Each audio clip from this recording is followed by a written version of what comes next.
Hello and welcome to Oakville Matters. This is the local television show made possible by Cogeco Cable that allows us to talk with the residents of Oakville about what really matters to our town and its future.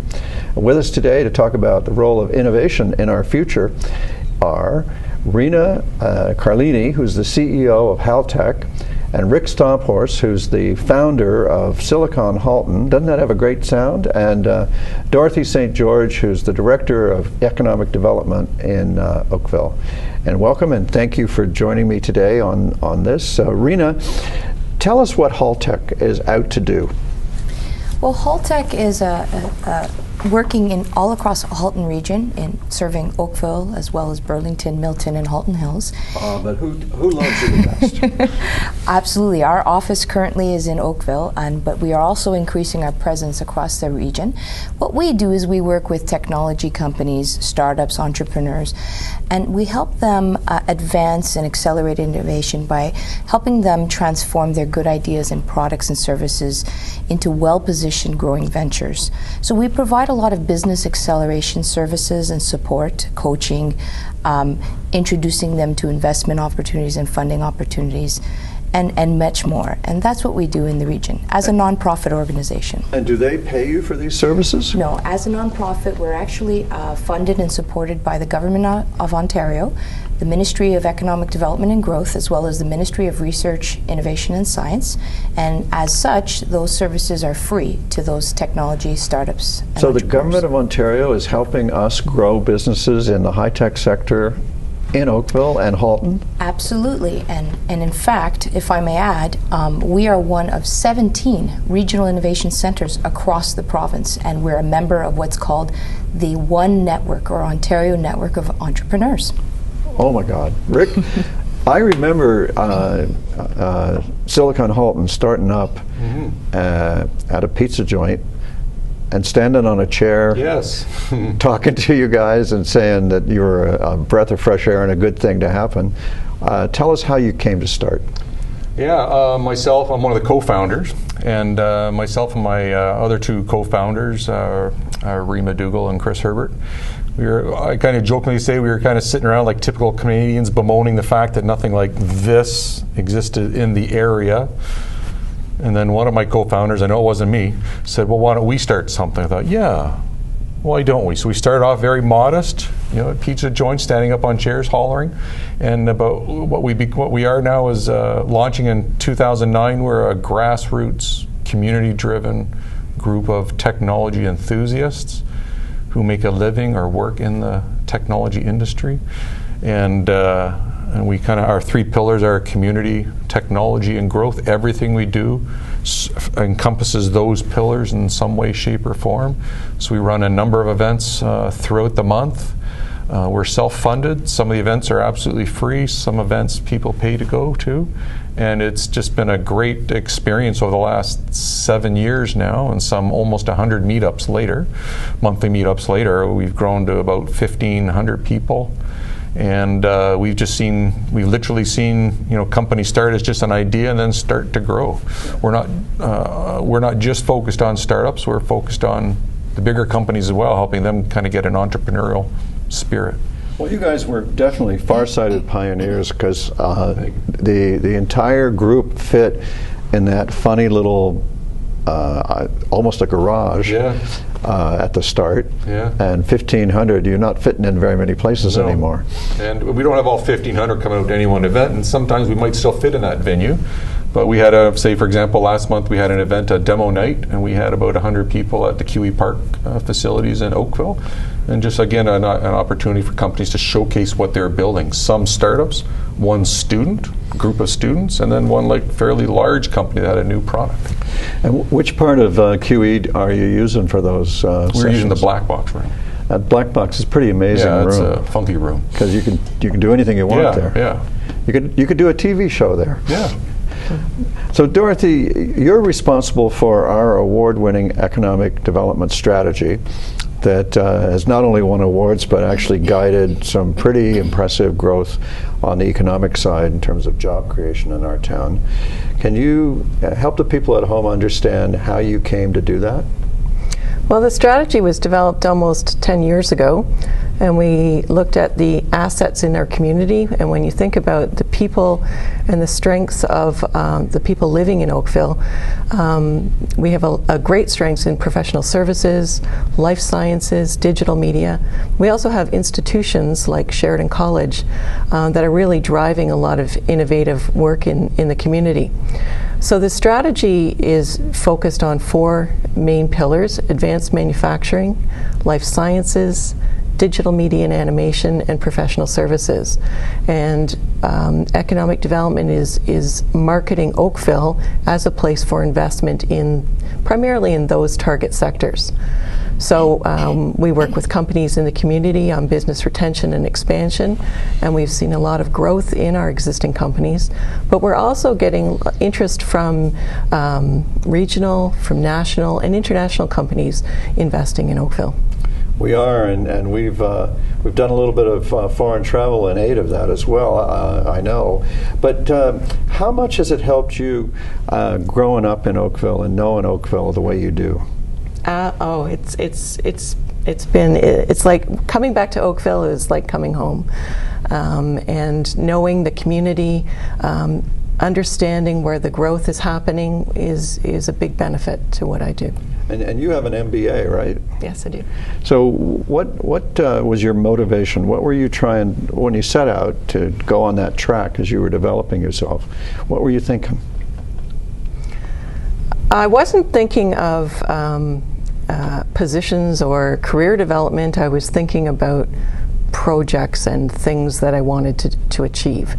One of the exciting projects in Oakville that's very much of interest to me is the proposed Life Sciences and Technology District adjacent to the new hospital. I think it's a wonderful opportunity. We saw that in the development of our economic strategy as a health-oriented mixed-use node, and it's so exciting to see a private sector developer coming in and helping us realize that vision. It is too, and I'm hoping that we get that launched this year.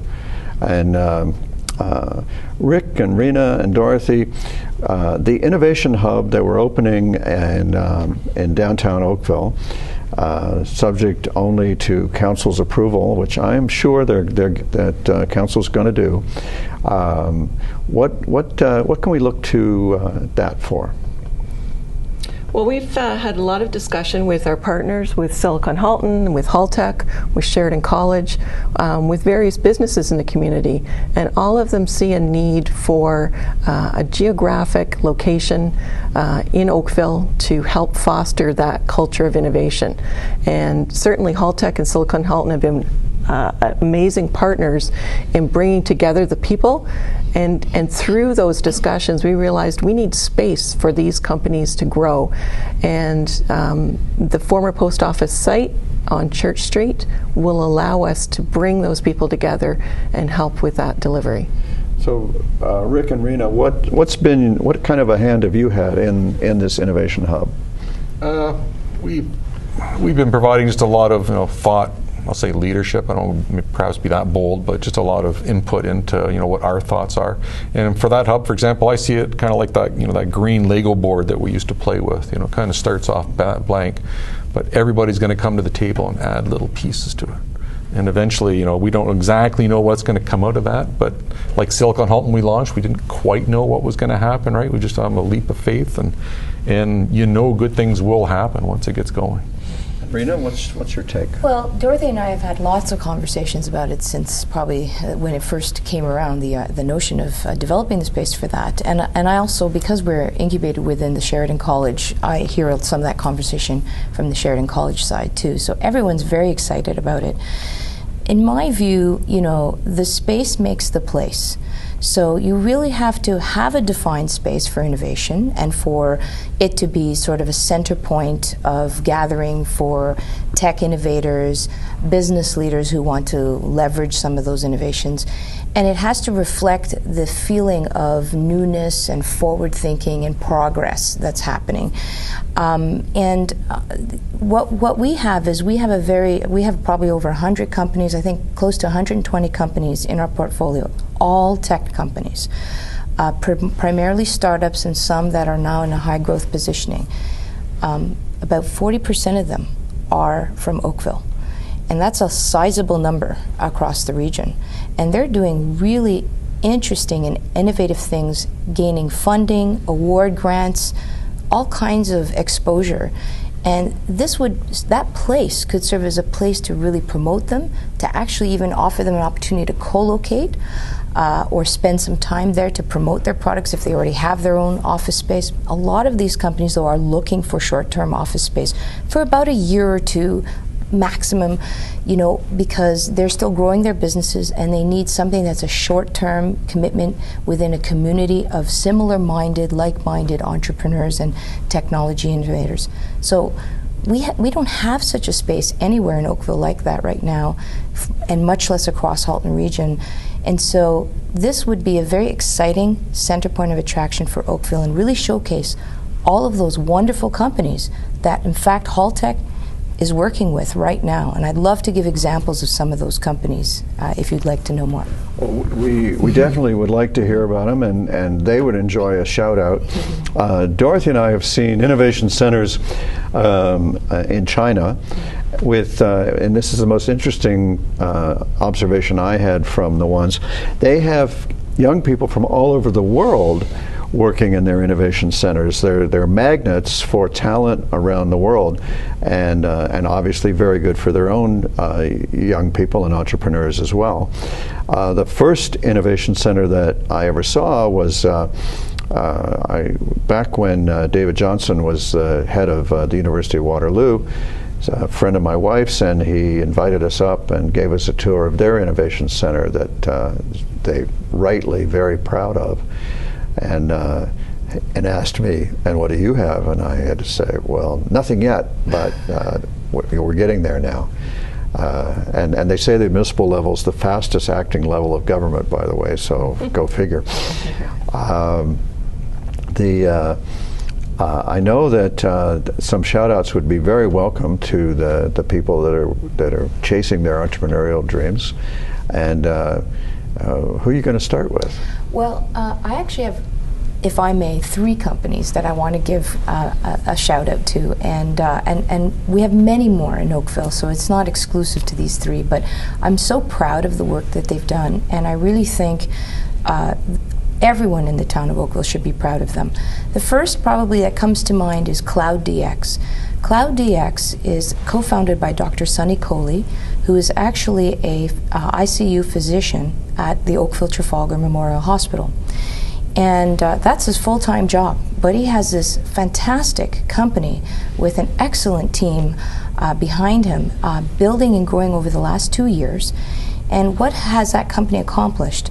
Not only what are they doing, they have a cloud-based software platform with associated medical devices to be able to do the kind of real-time monitoring and diagnostics and treatment for patients that can actually be used by the patients directly, not just by the doctors. What were some of their major accomplishments? They recently won the X Prize for medical tricorder technologies, as in Star Trek tricorder. Fantastic technology, the first ever Canadian team to win the X Prize. There's an interesting thread from that leads back to the new Oakville Trafalgar Memorial Hospital. Mm-hmm. It's thanks to the province investing, more than $2 billion in that thing, mm-hmm. that some of this is possible, because that hospital is set up to be a fully wired cloud hospital, so that wireless communication among the doctors and the other health staff is woven into the daily practice of the hospital. Absolutely, and I will say this too, that over the last year to 18 months, because of the hospital having been built and open and operating, all of a sudden we've seen a 4 to 5 times increase in the number of healthcare and life science companies coming to Haltech for support and advising. And we were quite surprised that they all came and wondered why, and when we inquired with them, it was clearly the hospital. They saw an opportunity as entrepreneurs to try to bring their technologies as solutions to the challenges in healthcare challenges that may be present in this region. And every region has a certain level of healthcare challenges that they would like to transform into digital technology solutions. So absolutely, Oakville is a very good municipality and region, including with the hospital partners, the college, and many of these companies like Cloud DX to capitalize on these fantastic innovations that are actually being recognized and awarded internationally by organizations like XPRIZE. I would also like to point out, if I may, a couple of other companies very quickly, different than healthcare. The second one is called the Sky Guys. The Sky Guys, and they are a Internet of Things company for UAV or unmanned aerial vehicle or drone inspection for the industrial sector. So they have really grown tremendously. Young entrepreneurs over the last 2 years have secured over $2 million in capital investment very quickly, very savvy, young yet serial entrepreneurs based here in Oakville. They've created even a spin-out lab called Defiant Labs where they're designing fixed-wing drones to do long-range drone inspections over a 10 to 12-hour period over terrain like oil and gas fields, pipeline inspections, powerhouses, agricultural terrains, all across Canada and even in the US. So I hope we're going to hear more and more of the Sky Guys, but they're certainly getting attention and positioning themselves to be leaders in the drone inspection for the industrial Internet of Things market. The third company I'd like to point out, great Oakville company that's actually been around almost 15 years, started as a family business, and now being operated and run by two of the daughters who are two sisters running as CEO and COO. The company is called Club Runner. And Club Runner, based here in Oakville, essentially does software as a service for club management, membership management for many nonprofit and charitable organizations across the world, such as the Rotary Clubs, Kiwanis, Lions, and Knights of Columbus, and many others. Why they're so exceptional is that they're now in a very good position for growing and accelerating, and have seen the last 5 years growing from a family-run business to a real high-growth tech company, to the point that they were recognized on the Profit 500 list last year of Canada's 500 fastest growing technology companies. And that's an amazing achievement for this company. So watch out for them. They will be doing very well as a software as a service company. I hadn't heard of any of those, so they're keeping their lights low, I guess. But I have heard of others that have impressed me, and so it's great to know there's so many. Rick, who's hot in Silicon Halton? And I don't. I think of Oakville as an important partner in Halton. It's always a surprise to residents when they discover that Oakville is a municipal service delivery corporation, and so is Burlington and Milton and Halton Hills, and together we own and operate a municipal service corporation above us called the Regional Municipality of Halton, and that's where, in a cooperative and neighborly way, we handle the really big, expensive things that we can't do on our own, so we require partnership. So we all think of ourselves on Oakville Council as part of that bigger thing as well, and I think most residents of Halton understand that they're part of a bigger thing, not just Halton, but a bigger thing called Ontario and an even bigger thing called Canada. So, and you guys, Halton's in your names for a reason. What's exciting in Silicon Halton? Kind of like part of what Rina said there is it's really inspiring to see all these tech companies that you don't know about. You don't see big signage on the QEW. So one company might have been at the very first meetup that you were at, a company called iView Systems in Oakville. And they do, I don't think they like me describing it this way, but they do incident management software for large hospitality properties. So if an incident happens in the hotel room, on the casino floor, in the parking lot, they have this consolidated system that can bring it all together. And what I really admire about them is, when I had met them, they virtually weren't selling in Canada. Yet here they're based in Oakville, actually, right? And they're created a bunch of jobs in Oakville, selling for the most part, well, not most part, almost exclusively at that time, internationally, right? So bringing money into. And when you hear companies doing stuff like that, you go like, wow, right? They were one of the reasons why, we were inspired to keep moving forward with Silicon Halton, because we didn't know about them. And we learn about more companies today from Rina, and you just continue to learn about companies. There's a company in, we're not just focused on Oakville, a company in Burlington called Questica. They do budget management software for municipalities. So the city of Burlington uses it, for example, to manage their capital budget year over year, and they sell all across North America. And they were one of the presenters at our demo night last month, because they've come out with yet another add-on companion product, and they've created tons of jobs. And I'm sure you're familiar with Geotab in Oakville, right? Yeah. And how they specifically came here to start a company, and they're now up to 200 plus technology jobs that didn't exist here 5 years ago. And telling me they're growing. And they're continually growing, right? It's like, wow, right? And it's super inspiring to see these jobs building here, because I guess typical Canadians would think all this is happening down the valley or in Toronto or in Waterloo, but no, there's like a huge number of high-tech companies like right here. Mm-hmm. And so something like the Innovation Center will start to bring, Innovation Hub, will start to bring more of those young companies out of their basements and garages, because like Rina was saying, or was it Dorothy, they can't necessarily afford a long-term commitment. They don't know if they're going to be in business 5 years, let alone in 5 months. So those type of venues get them out of the home office and then start to mingle with other tech entrepreneurs, and they're going to stumble across other resources in the community. We're all interdependent on each other here.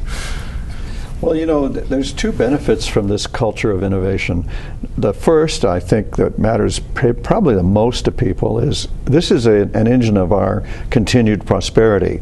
I've been driving our bridge building to the Chinese economy, saying that we can't maintain our prosperity by just trading business cards with each other. We've got to get out in the world.